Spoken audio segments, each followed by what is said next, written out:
an initiative to create more drug rehabilitation centers. Is there any objection from the committee if I refer it to the Department of Budget and Management? Any suggestions? I hear none, so we will refer this request to the DBM. Spot reports concerning deaths related to the government's anti-drug campaign. This is the third request, requested by no less than Senate President Pro Tempore Franklin Drilon. And I suppose this has been referred to the PNP. Is there any report on that matter? I understand that during the hearing, I wasn't here. I was handling the Blue Ribbon Committee investigation at that time. But I understand that you were submitting the spot reports, but you withdrew it. And what has happened to that since then? I have with me, Your Honor, a box of the reports of the SOCO ready to be transmitted to the Secretariat. So, can we turn it over now to the appropriate officer, namely the COMSEC? Can you please get it and make sure it's properly receipted and later on marked?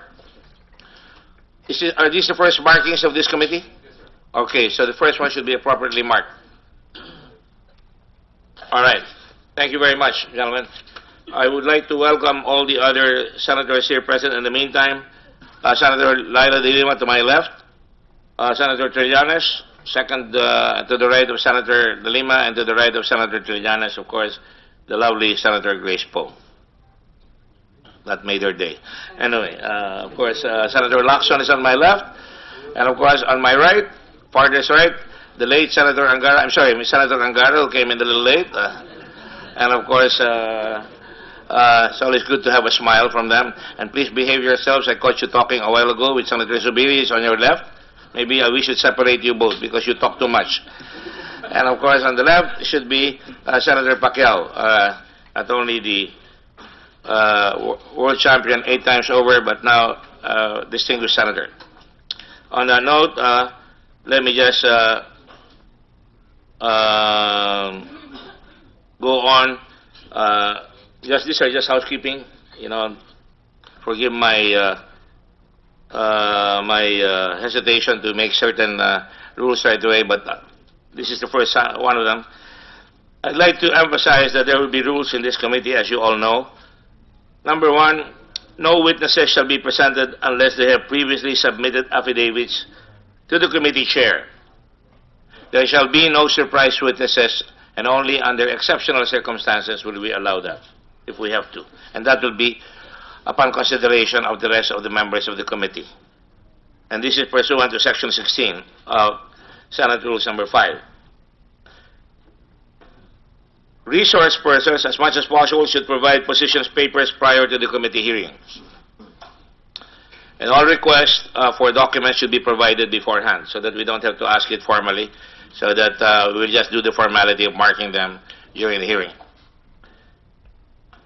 The independent counsel, and I will introduce him right now, is future senator, if I may say so, is capable of doing that, Attorney Anacleto Butch Diaz, a seasoned litigator, an exceptional lawyer of tremendous caliber. Could you please stand there, Butch, Attorney Diaz? Have we stood up already? Oh, yes. Yeah, okay. We're both the same height, so we are height challenge. Senators Butch Diaz, Attorney Diaz is, as I said, a very seasoned litigator, and he will make the direct examinations later on, so that we can get an overview of the cases pending before the committee. After the independent counsel has conducted the direct examination, the senators may proceed with propounding questions to the witnesses and resource persons. Senators should refrain or avoid from asking questions which have already been previously answered in length. Just a reminder, a friendly one. Senators who wish to propound questions may do so by using the podium right here on the left, so that you can get your best, visage before national television. But we are going to be on scrutiny, so be careful with your questions so that you don't ask repeatedly, etc. Each senator shall be given 10 minutes to ask questions. In monitoring the time, the staff would give time reminders, 5 minutes, 3 minutes to the chair, in order to remind the speaker. 10 minutes shall include all utterance of the senator, so keep it short. Do not be like me. I tend to lay the predicate too much, so I would advise everybody to go direct to the point and ask questions. And though your time shall be counted, question time will be counted strictly. 10 minutes shall not include answers. It shall not include answers by the witness, because we want to be enlightened by the witness. Resource persons. I will ask the committee to give the chair some latitude if I feel that the question has not been, the point of the speaker or the senator has not been pursued adequately and has additional points that we should complete so that we will not be having gaps. I will allow extended questions. Are the senators agreeable to that? I see no objection, so thank you for your vote of confidence upon the chair. As I said, the chair of this option may grant time extension if the discussion is relevant and the point being made is well taken or good. The order of asking questions shall depend on the order of arrival of the senators. In case of repetitive questions, the chair shall regulate and classify these as asked and answered, and request the senator to move on to the next question. The chair has the right to rule that the witness is out of order or that the statements being uttered are irrelevant. I would not want to declare any senator here out of order. But I will suspend the meeting, and I will ask politely the senators concerned to remember that we are all ladies and gentlemen in this committee, and in the Senate for that matter. The chair has the right to rule that the witness is out of order, as I said, and everyone in the session hall should observe proper decorum at all times. May I ask also the audience not to refrain from making any statements, any unnecessary laughter or comments or faces, so that we could concentrate on the matter. I do not want to see a situation where the current Secretary of Justice before put his hands on his ears, and the camera was focused. I think it demeans the committee.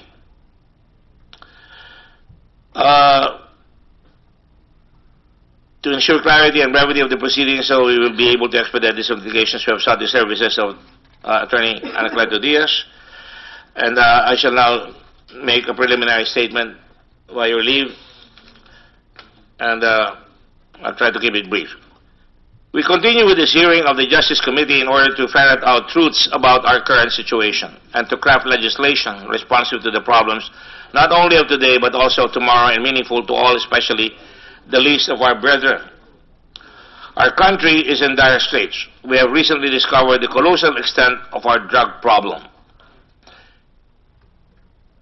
This scourge has reached even the deepest recesses of our countryside. Practically all of the barangays have been infiltrated and infected by this pernicious virus. We are in witness to news accounts of extrajudicial killings, so-called, alleged vigilante killings, riding in tandem, criminals' deaths under investigation. Napakarami po niyan. Kung ano ang pangalan. Pero murder is murder, and we don't have to name it.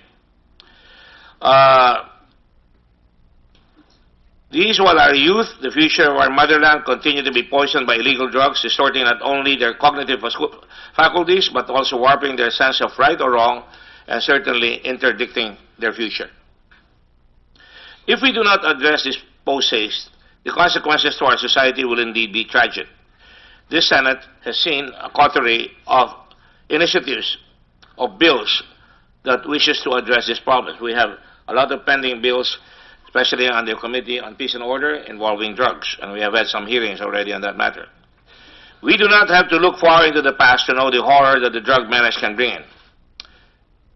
You know, we start little by little with drug users, then pushers, and then, you know, you create drug lords, and it has permeated even the prisons that have all kinds of amenities given to those in prison. This is not the first time that we have heard it. It has just been exposed now with tremendous publicity. And so we do not want to end up like Colombia. which had almost 500,000 homicides or deaths, with 75% attributed to the drug trade over a certain period of time. In Mexico, the deaths range from 216,000 to 45,000. I'm sorry, 126,000 to 215,000 to 45,000 in Mexico since 2006. 18,250 deaths in El Salvador in the last 5 years. 18,000 in Guatemala. 27,000 in Guatemala only in the last 5 years. You've all heard in the past, in Latin American countries, Escuadro del Muerte, and all kinds of death squads, roaming Argentina, creating desaparecidos, or the disappeared, inflicting themselves on the descamisados, the shirtless ones, or the people who are poor, basically. That is not the future we want. This is not the future our people, especially our children, deserve. We will struggle, we will fight, we will not rest, we will not yield to this menace. The struggle is going to be hard, the obstacles will appear insurmountable, the fight will be seemingly impossible to win. Sapagat ang drug menace, talagang patuloy ng patuloy yan. If you drop it, it will come back. But our children, our people deserve no less than better than our best blood, sweat, and tears. The Constitution provides in Article 2, Section 4, the prime duty of government is to secure and protect the people. This, to me, means that while we wage properly the fight of our lives, the lives of our people, especially those enshrined in Article 3 of the Bill of Rights, remain respected and upheld. Certainly, the right to life is sacred, and we must make sure that that is always sacrosanct. And that all law enforcement and all citizens of the country kailangan gagalangin ang mga mamamayan at hindi mamamatay nang wala, hindi papatay nang wala sa lugar. We also have to guard our people against abuses of authority and power inflicted by those who have been authorized to be and legally armed by our laws and regulations, the police. This representation, ako po mismo ay natamaan ng mga mamamatay tao na pinalaya pansamantala sa Bilibid noong 1967, sino Nito Alencastre, para paslangin ang aking ama at mababalikin. Matagal na pong racket yan nung araw pa, yung mga lumalabas sa preso at pumapatay ng tao. And so, do not doubt my resolve insofar as this is concerned. We will, as part of our legislative output, strengthen the internal affairs of the police organization. For starters, may Internal Affairs Service, under a law that has been passed here, hindi pwedeng tatagal yan. Automatic dapat yan, nakalagay doon. Pero may oras dapat. Pag bumaril ang pulis, o nagbunot, at nag-discharge ang weapon, kung may namatay o wala, dapat may oras kaagad upon which you can investigate. This will be some parts of the legislation that we are going to propose because wala akong nakitang timeline to sa investigation. It cannot be forever. Right away yan, because that policeman, if he doesn't follow the rules, will be a menace to society unless mapakita sa tao na mga pulis natin ay talagang ginagawa ang nakalagay sa batas. At wala naman akong duda dyan, kaya lang kung magkamisan, depende sa namumuno. Masigla ang pulis ngayon dahil masindi ang mensahe ng Pangulo na dapat alisin ang drugs. Kalaban natin ang drugs. Patayin ang drugs sa ating lipunan, pero hindi tayo pwedeng papatay ng tao with wild abandon. Meron tayong patakaran dyan sa mga bagay niya, kaya tayo may batas. So, yung internal affairs natin, dapat maayos yan at maraming tanong dyan mamaya na aabot sa internal affairs. The rule of law, therefore, must remain supreme.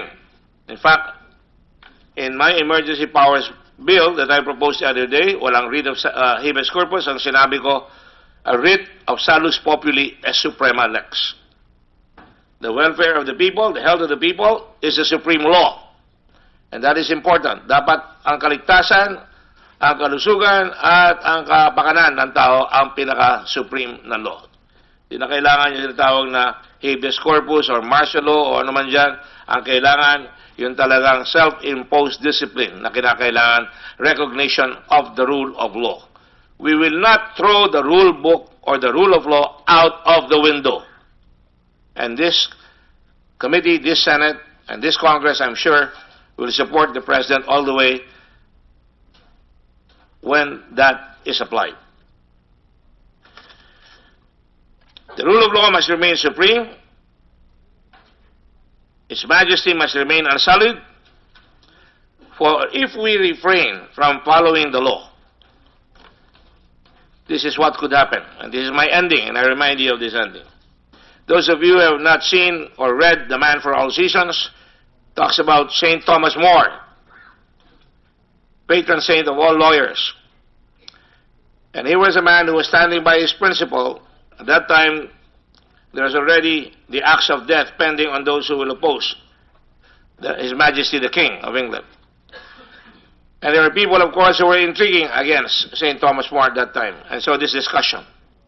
Roper, because St. Thomas More refused to go after his enemies. So now you'd give the devil the benefit of the law. Ika niyang ganun. Yes, what would you do, sabi ni More? Anong gagawin mo? Cut a great road through the law to get after the devil? Kung mga puno, putulin mo lahat ang batas, putulin mo lahat ang puno ng batas para mahabol mo si Satanas? Ang sabi ni Roper, I'd cut down every law in England to do that.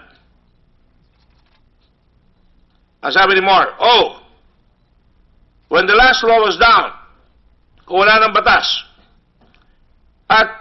and the devil turned round on you, where would you hide, Roper?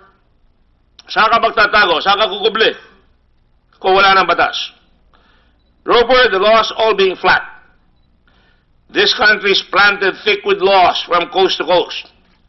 Ganyan rin ang Pilipinas. Marami tayong batas from coast to coast. Man's laws, not God's. And if you cut them down, and you're just the man to do it, do you really think you could stand upright in the winds that would blow then? Yes, I'd give the devil the benefit of the law for my own safety's sake. Dapat dati intindihin yan, sapagkat hindi ko nakalimutan yan. Noong high school, nung binasa ko yan, at yan ang nagturo sa akin, lalo na nung mapatay ang aking ama. Pwede kong pinapatay ang taong pumastang sa aking ama. Hindi natin ginawa yan. Pero gagamitin natin ang dunong, ang talino, ang skills, at kung kulang, dadagdagan natin ang gamit ng kapulisan. At kung may yan ay may sisira sa batas, yan ay lilitisin natin lahat in accordance with law. On the other hand, we must be fair also to law enforcement, because the predators or those who sell drugs are more industrious. Mas marami silang kakayahan manguha ng kwarta, at sa mga nababasa natin sa mga kapanahon na ngayon, nakikita nyo yung malalaking bahay sa Iloilo, nakikita nyo yung mga patayan ng mga druggies ngayon. Pagka may nangyayari na mamatay, pwede sabihin ng mga tao, di kaya naman nasabi ng Pangulo, kalaban natin ang droga, patayin yung mga lalaban sa mga pulis, di kaya naman nangangatakot na ang mga drug pusher, kaya pinapatay nila, o yung mga drug lord, pinapatay na nila yung mga pusher. Which is also a crime, still, no matter how bad they are. Kaya pinapatay nila at tumataas, nag-i-spike.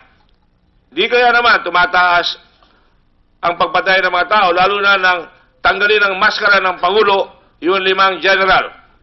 Of course, they're presumed innocent until proven guilty.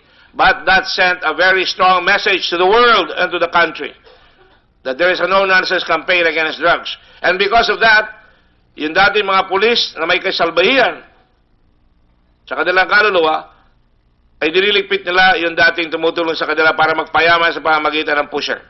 At diniligpit na yung mga pusher. O di kaya naman, may mga tao na pumapatay sa mga pusher na sumira ng buhay ng kanilang mga anak at nilang mga kapatid. I'd like to think that those are just some of the reasons why we're having this problem today. So today, makikita nyo, andyan sa slide yung sinasabi natin, I shall now continue with this hearing, and when the hearing was suspended last time, there was a witness here. Makakala ng iba, pag nagpalit tayo ng senador, ay hindi natin itutuloy yung hearing. Itutuloy po natin yan at iwawasto lang po natin para walang bahid ng duda sapagkat maraming putukan sa magkabilang panig ngayon. We cannot confuse the politics of the time or the importance of the hearing that we're facing here today. Kaya walang takot itong committee na ito. Itutuloy natin, tatawagin natin yung nakaraang testigo. Ang tanong ko lamang, sino ang nagpipresent sa kanya? Because hindi ko nakuha yan last time. Who is presenting this witness? Is there anybody in the hall who is presenting this witness? Senator De Lima? You can use the podium and you can use the mic. Walang mic. O yan, mabuti yan. Para hindi na dinudot-dot yung mic.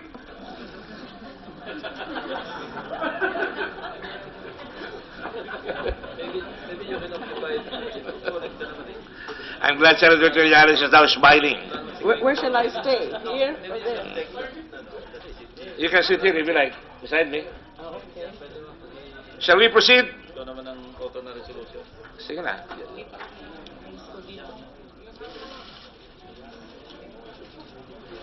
Senator De Lima, we have two lectors here. You see, there are always solutions. We don't have to fix the blame. Thank you, Mr. Chair. Good afternoon. Okay, about the question on who will be presenting our witness. So may I first clarify, or may I first ask, Mr. Chair, what witnesses will be presented today?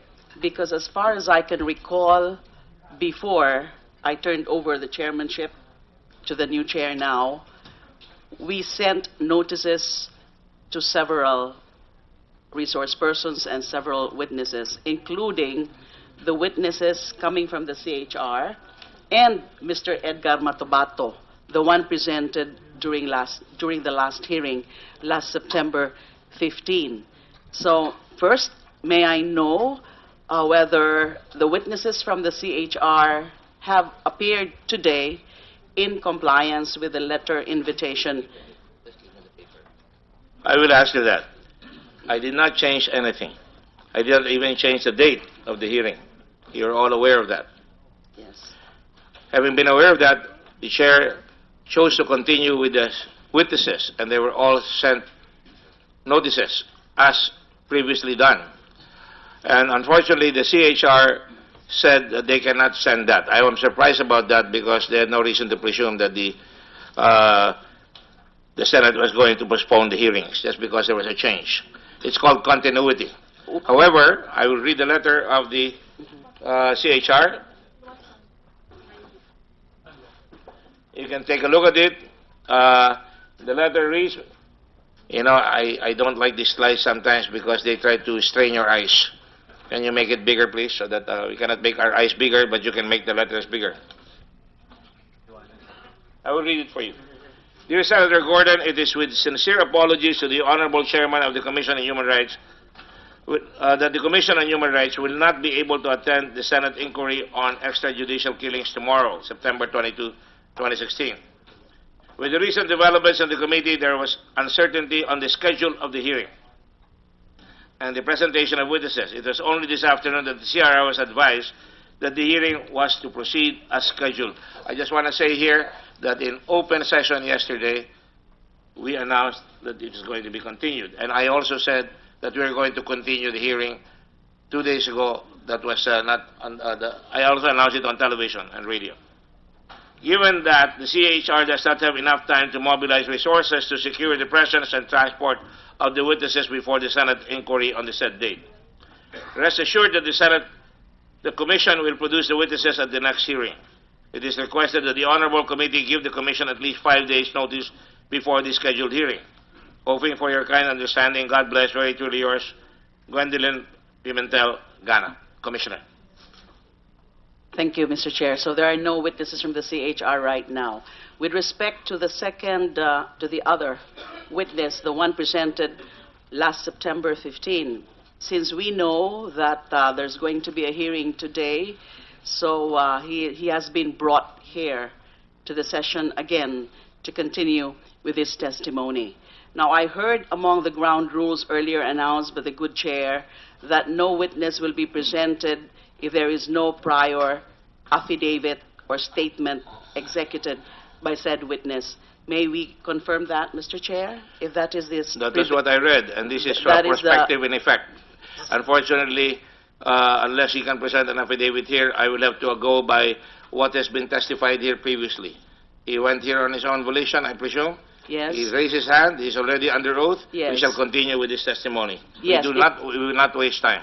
Okay, so that is the clarification from the chair, because I was going to say that also during the last hearing, I manifested that a judicial affidavit is going to be prepared for the witness. Now, I have to inform the committee that while there have been initial moves or steps to have him execute a judicial affidavit, because I was thinking that the judicial affidavit would have been executed or would be taken by the acting general counsel when I was still the chair. But with the change of chairmanship, then we think that it could no longer be done. The personality of the acting general counsel would now be put at issue. So we decided that we can probably look or scout for other counsels for purposes of the execution of the judicial affidavit of the witness. But having said that, Mr. Chair, as you said, since last time he already testified, or he started with his testimony already, then I guess since he is around, we can already present him. But to the other question, who's gonna present him, I'm afraid that the answer is none, because we were asking him if he needs a lawyer for purposes of today's proceedings. His answer was negative. The committee can confirm it from him, whether indeed he does not need or he does not desire a counsel to assist him for purposes of today's proceedings. My comment on that is that if nobody is presenting him, then how, ano yan, pumutok lang sa buho, dumating dito? Sino ba nagdala niyan?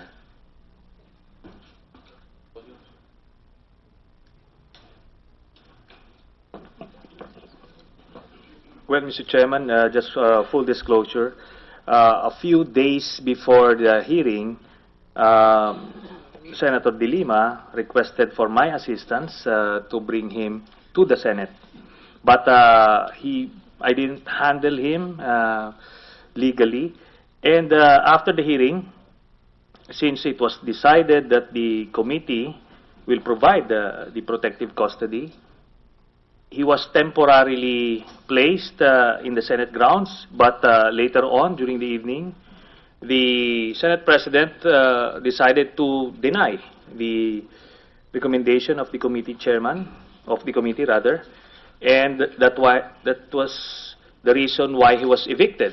And this representation was forced to provide the temporary sanctuary and security for the witness. And as of now, I still am the one responsible for his safety and security. Well, there are two parts to your answer. Number one, it's obvious that Senator De Lima asked you to take care of the witness. So the witness belongs to Senator De Lima. Is that correct? In the interest of disclosure, may I inform the committee that last August 29, somebody contacted me and asked that I meet with him, and told me that remember the self-confessed DDS hitman that was taken in by the DOJ under the WPP when you were still Secretary of Justice. Oh, said yes, there was such self-confessed DDS hitman. He wants me to tell you that he now desires to surface because pagod na daw po sa kakatago, especially that he left the WPP sometime before the elections. And so the emissary further informed me that this witness would want to meet with me, to talk to him. So I did. I met with him last September 2 in the safe house, in a safe house. And he confirmed his desire to surface and to tell what he knows. And then I repeatedly asked him, are you sure? Sigurado po kayo? Opo, wala na po akong ibang choice. Pagod na po ako sa kakatago, sa palipat-lipat, dun sa mga kumukup-kup sa akin. So, alam ko naman na anytime pwede na po akong mamatay. So, mabuti pa, maisawalat ko na yung mga alam ko. So, that's it. That's how I got into why there is such an access to me. And of course, I had to take care of him after that. When I told him about a hearing before the last hearing last September 15, and I asked, gusto mo na bang mag-testify dyan sa hearing na yan? Opo. And that is why he was brought here. But I confirm what Senator Trillanes had disclosed earlier, that I had to seek his help several days before the scheduled hearing September 15, because I would not know how to secure this witness. Senator Lacson? Mr. Chair, just to set the record straight, I go back to the previous question of the Chair. Who is presenting this witness, Edgar Matobato? None. There's nobody presenting the witness now, because I asked him, because as I mentioned earlier, we are supposed to execute, or we were supposed to have him execute a judicial affidavit. And we're still scouting for an examining lawyer for purposes of taking the judicial affidavit. I'm in fact thinking that I would seek the help of the Integrated Bar of the Philippines to provide a counsel for purposes of the taking of judicial affidavit. But for today, he has no lawyer yet, because I asked him earlier, about 2 hours ago, whether he would want a lawyer for purposes of today's proceedings, and he said, hindi ko na po kailangan. May I rephrase my question, Mr. Chair? Go ahead. Who invited the witness to appear before the committee? No, of course, I talked to him, as I said, he sought for me. Somebody met with me and relayed the message. Mr. Chair, we have a security problem here. The witness just appeared here. Nobody presented him, nobody invited him, and he just appeared and sat down and testified. I'm not before yet this finished committee. po. I'm not yet finished.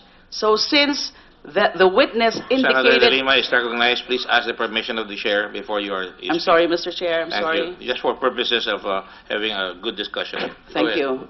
And by the way, Um, before you do, Senator Cayetano just arrived. For the record, he's here. Go ahead, Senator De Lima. Thank you. Well, as I said, when I met with the witness, because that was his request, that he wanted to talk to me. So I met with the witness, and when he said that he is willing to testify, then I said, okay, you will be brought to the next hearing, and that was September 15. So basically, it was an invitation from the chair, or the former chair of the committee. Thank you.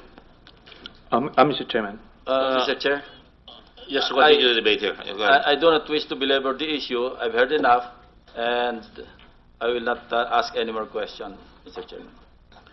Senator Trillanes is recognized. Mr. Chairman, the invitation by the new committee chairman was given during the caucus that we had last Tuesday among the majority of the members of the committee, and it was decided that Mr. Matobato would be brought here. And I told the members that I was the one was handling him, at least safeguarding him for the time being. So that was the reason why he was brought here, and I was the one responsible for bringing him physically here, and he is in the holding area. Mr. Chairman. Are you done? Is the gentleman done? Yes, Mr. Chairman. Well, just to set the record straight, I was visited by Senator Trillanes about the handling of the case, that he was desirous of bringing in Mr. Matubato here. And I said at that time that I feel that he is damaged goods. That was my own personal remark at the time. But if you want to do that, I will consult the committee.